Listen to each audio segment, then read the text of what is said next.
नमस्कार। आदर्श शिक्षण संस्थान की ऑनलाइन कक्षा में आपका हार्दिक स्वागत है।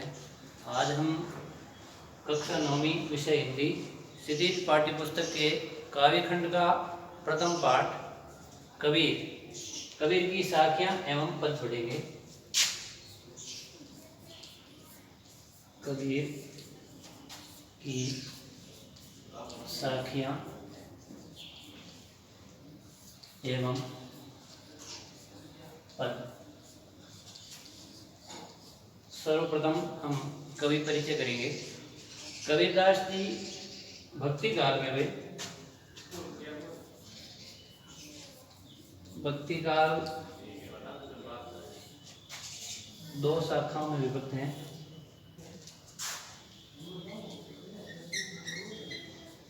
निर्गुण शाखा, सगुण शाखा। निर्गुण शाखा के दो भेद हैं, ज्ञानाश्रयी काव्यधारा,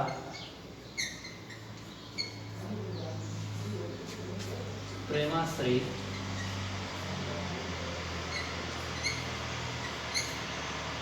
काव्यधारा। सगुण शाखा के भी दो भेद हैं, कृष्ण भक्ति काव्यधारा,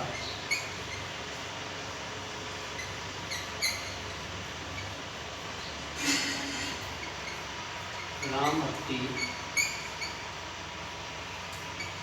काव्यधारा। ज्ञानाश्रयी शाखा के प्रतिनिधि कवि कबीरदास जी हैं, जो ईश्वर के निर्गुण निराकार रूप को मानते हैं। कबीर का प्रमुख ग्रंथ बीजक है। बीजक की भाषा सदुकड़ी है। इसको पंचमेल खिचड़ी भी कहते हैं, जिसमें राजस्थानी, हरियाणवी, पंजाबी, खड़ी बोली, ब्रज भाषा के शब्दों का मिश्रण है। कबीरदास जी के जन्म और मृत्यु के बारे में अनेक किंवदंतियां प्रचलित हैं। ऐसा माना जाता है कबीरदास जी का जन्म काशी में, जन्म स्थान काशी,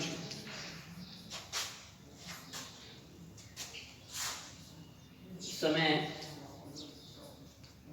1395 ईस्वी, एक विधवा ब्राह्मणी के घर इनका जन्म माना जाता है। विक्रमी संवत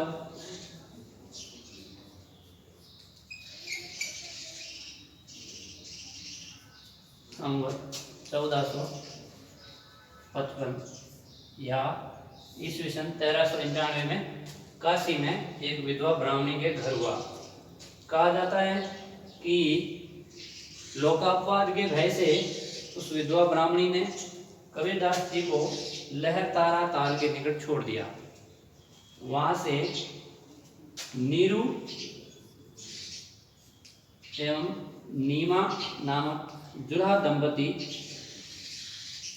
कबीर को वहां से घर ले आए और कबीरदास जी का लालन पालन किया। ऐसा माना जाता है कबीरदास जी की पत्नी का नाम लोई था। एक पुत्र कमाल और एक पुत्री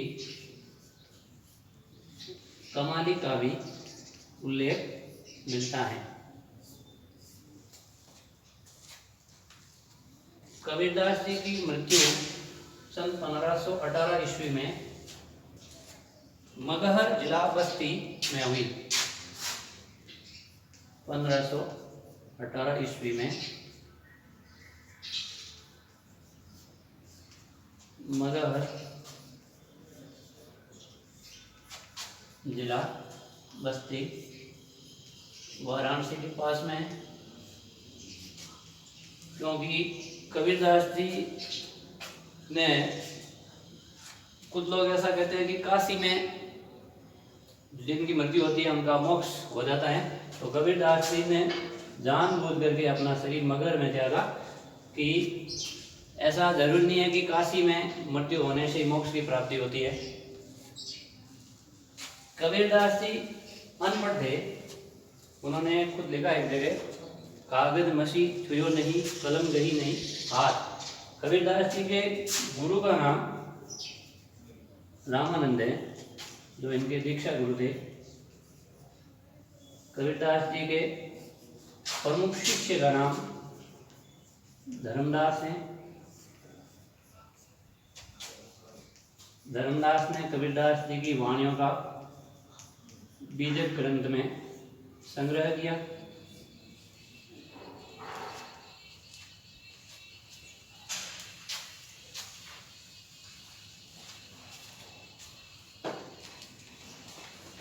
कबीर अत्यंत उदार, निर्भय तथा सद्ग्रस्त संत थे। राम और रहीम की एकता में विश्वास रखने वाले कबीर ने ईश्वर के नाम पर चलने वाले हर तरह के पाखंड, भेदभाव और कर्मकांड का खंडन किया। उन्होंने अपने काव्य में धार्मिक और सामाजिक भेदभाव से मुक्त मनुष्य की कल्पना की। ईश्वर प्रेम, ज्ञान तथा वैराग्य, गुरु भक्ति, सत्संग और साधु महिमा के साथ आत्मबोध एवं जगत बोध की अभिव्यक्ति उनके काव्य में हुई है। कबीर की भाषा की सहजता ही उनकी काव्यात्मकता की शक्ति है। जनभाषा के निकट होने के कारण उनकी काव्य भाषा में दार्शनिक चिंतन को सरल ढंग से व्यक्त करने की ताकत है। पाठ परिचय। यहाँ संकृत साक्यों में प्रेम का महत्व, संत के लक्षण, ज्ञान की महिमा, बाह्य आडंबरों का विरोध आदि भावों का स्पष्ट उल्लेख हुआ है। अब हम कबीर की साखियाँ, प्रथम साखी पढ़ते हैं। मान सरोवर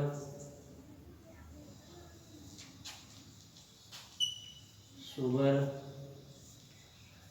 जल, हंसा केली कराही, मुक्ता फल मुक्ता चुबे, मुक्ता फल मुक्ता चुबे, अब उड़ी अनंत न जाए। कुछ कठिन शब्द हैं। मान सरोवर,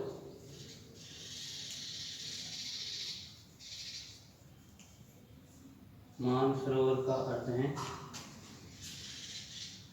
तिब्बत में स्थित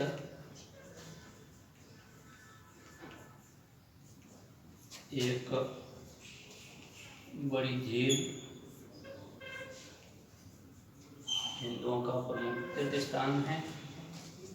इसका प्रतीक अर्थ है मन रूपी सरोवर।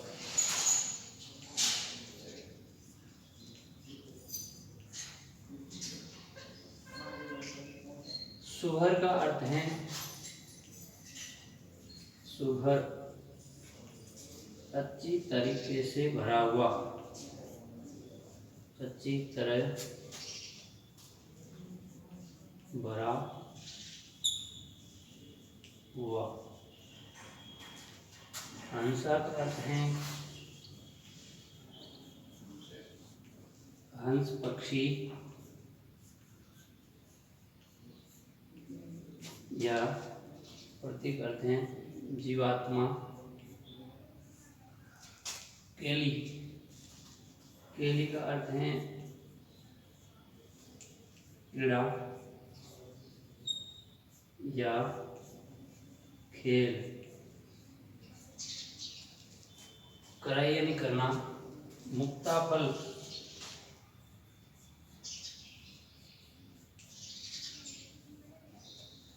अर्थ है मुक्ति का फल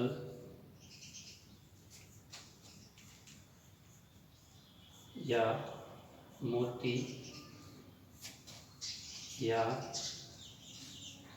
ईश्वर भक्ति मुक्ता का अर्थ है मुक्त भाव से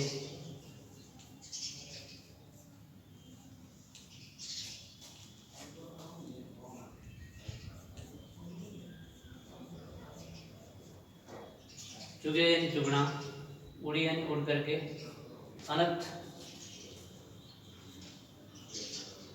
अनंत का अर्थ है अन्यत्र या कहीं और। प्रस्तुत साखी में कबीरदास जी ने परमात्मा और जीवात्मा के संबंधों को उद्घाटित किया है। कबीरदास जी कहते हैं मान सरोवर स्वच्छ जल से भरा हुआ है, उसमें हंस पक्षी क्रीड़ा कर रहा है, वह वहाँ मुक्त भाव से मोती को चुगता है और अब उस आनंददायक स्थान को छोड़ करके कहीं और अन्यत्र नहीं जाना चाहता है। इसका निहित अर्थ यह है, कबीरदास जी कहते हैं कि मन रूपी सरोवर ईश्वर की भक्ति से भरा हुआ है और उसमें हंस रूपी जीवात्मा क्रीड़ा कर रहा है, वह वहाँ मुक्ति का फल खाने के बाद में अब कहीं और नहीं जाना चाहता है। अर्थात मन जब ईश्वर भक्ति में लग जाता है तो उसका मोक्ष हो जाता है, फिर उसे कहीं अन्यत्र भटकने की आवश्यकता नहीं है। दोहा छंद गई शैली में है, इसको हम गा भी सकते हैं। मान सरोवर सुबर जल हंसा के लिखराय, मुक्ता फल मुक्ता चुगे, अब युड़ी अनतन जाय कबीरा, अब युड़ी अनतन जाय। अब दूसरी साखी पढ़ते हैं।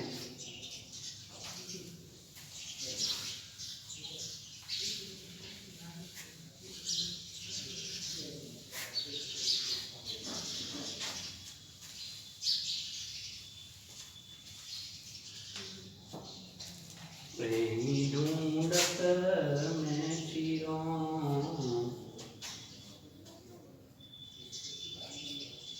प्रेमी ढूंढत मैं फिरूं, प्रेमी मिले न कोई,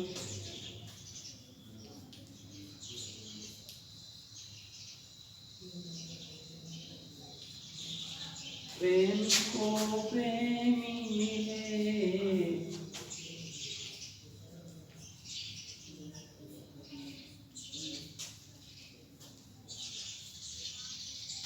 सब विष अमृत होय कबीरा, सब विष अमृत होय।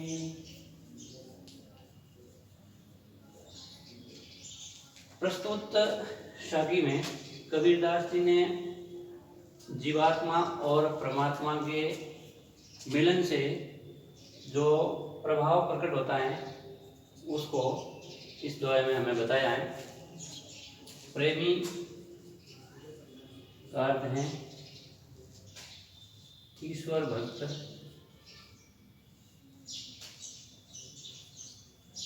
या प्रभु। जिसका अर्थ है जहर,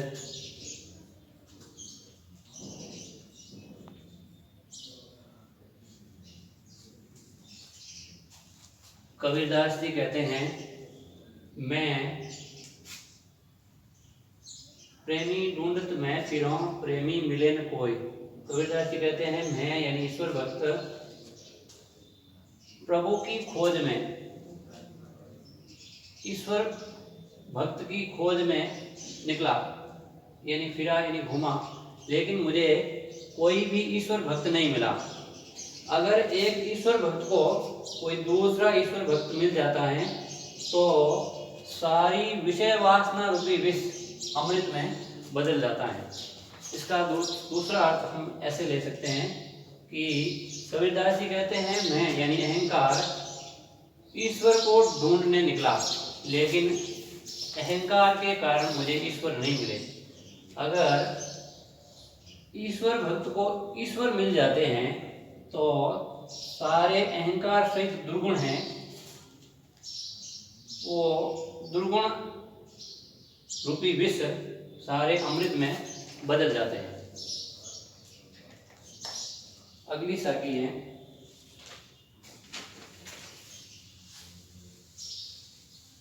तीसरी साखी।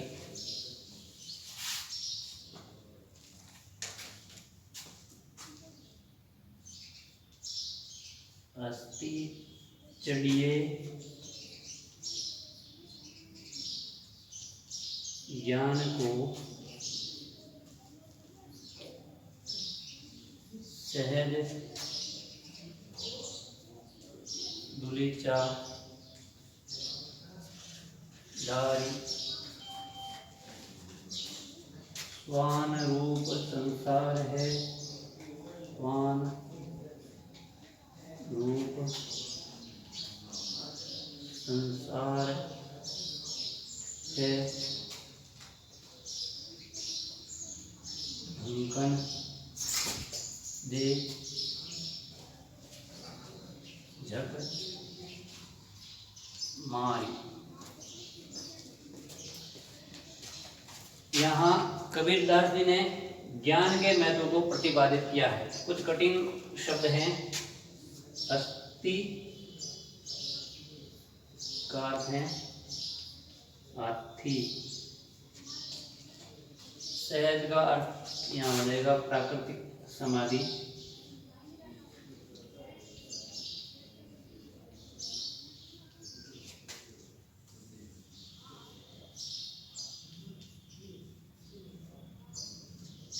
दुलिचा का अर्थ है कालीन,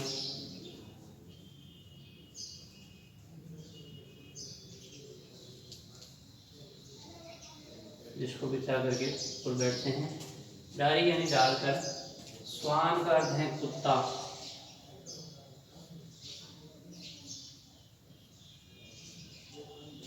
भूकन दे यानी भौंकने दे, झक मारना,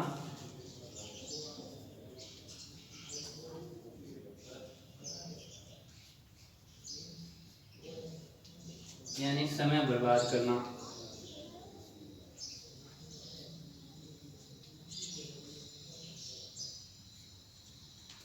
कबीरदास जी कहते हैं, हे साधकों, ज्ञान प्राप्ति के लिए आप ज्ञान की हाथी, ज्ञान रूपी हाथी पर सहज आसन डाल करके बैठ जाओ।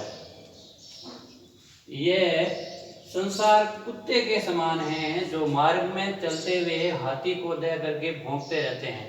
अर्थात मार्ग में चलते हुए हाथी को देख करके कुत्ता भौंकता है, जो व्यर्थ में अपने समय और शक्ति को बर्बाद करता है। कहने का तात्पर्य यह है, कबीरदास जी कहते हैं, हे साधकों, तुम संसार में चाहे कितनी भी बाधाएं आए, लोग तुम्हारी कितनी ही आलोचनाएं करें, तुम उन आलोचनाओं का ध्यान न देकर के ईश्वर भक्ति में लगे रहो। चौथी साखी।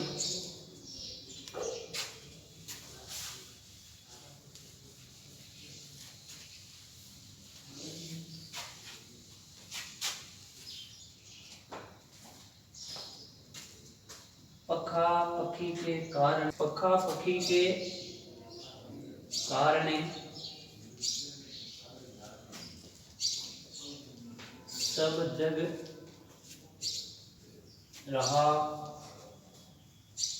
भुलान,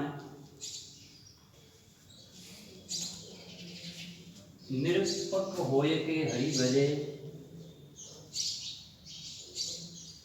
निरपक होय के हरि भजे, सोई संत सुजान, सोई संत सुजान। कठिन शब्दार्थ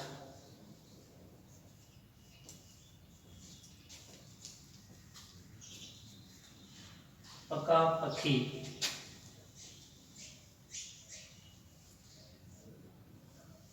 का अर्थ है पक्ष और विपक्ष।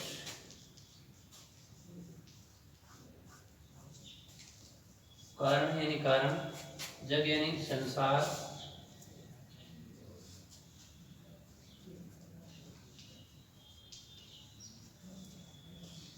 भूलान यानी भूला हुआ,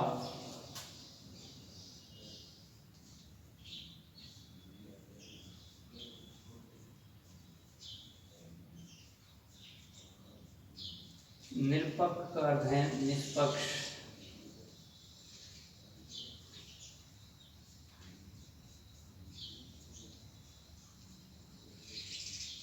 भजे का अर्थ है भक्ति करना।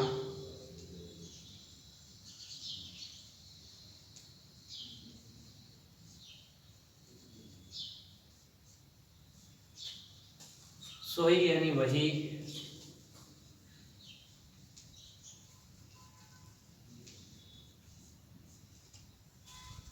संत यानी साधु सज्जन, सुजान यानी चतुर या ज्ञानी।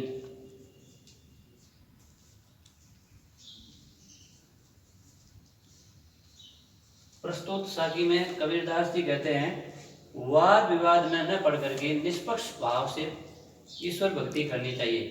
कबीरदास जी कहते हैं, पक्ष और विपक्ष के चक्कर में, पक्ष और विपक्ष के कारण सारा संसार भूला हुआ है, अर्थात सारा संसार विस्मृत है। जो निष्पक्ष होकर के भगवान की भक्ति करता है वही ज्ञानी या चतुर संत है, अर्थात बिना किसी पक्ष के संप्रदाय से ऊपर उठ करके भक्ति करनी चाहिए। ऐसा भक्ति करने